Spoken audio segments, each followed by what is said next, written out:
Saudi Aramco has abdicated Apple as the world's most valuable company as soaring oil prices have lifted stocks and tech stocks have plummeted.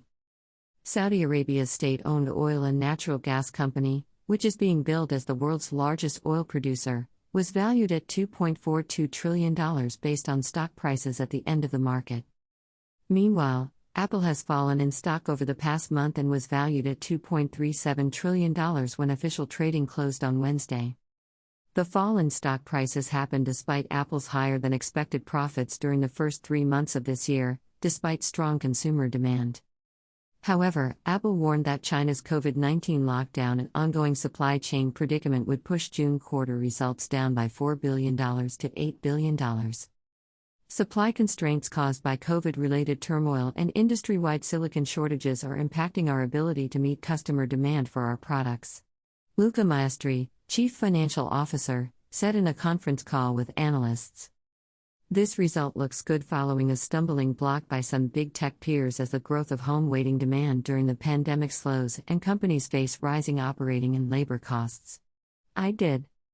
Oil giant Saudi Aramco recently reported a 124% surge in net profit last year, hours after Yemeni rebels attacked the facility and caused a temporary decline in production. As the global economy begins to recover from the COVID-19 pandemic, Aramco's net income increased 124% in 2021 to $110 billion, compared to $49 billion in 2020. Says, the kingdom, one of the world's leading oil exporters, is under pressure to increase production as Russia's invasion of Ukraine and subsequent economic sanctions on Moscow disrupt the world's energy markets. Aramco's president and CEO, Amin Nasser, warned that the company's outlook remains uncertain, partly due to geopolitical factors.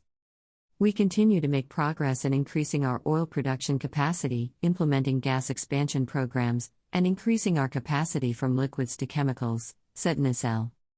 Regarding the results, he admitted that the economic situation has improved considerably toward 2021. Last year's strong backlash increased oil demand and helped prices recover from their 2020 lows. Inflation can cause lower consumption and reduce demand for oil. Tech stocks can continue to be dragged down by investor concerns about corporate costs, rising interest rates, and supply chain predicament.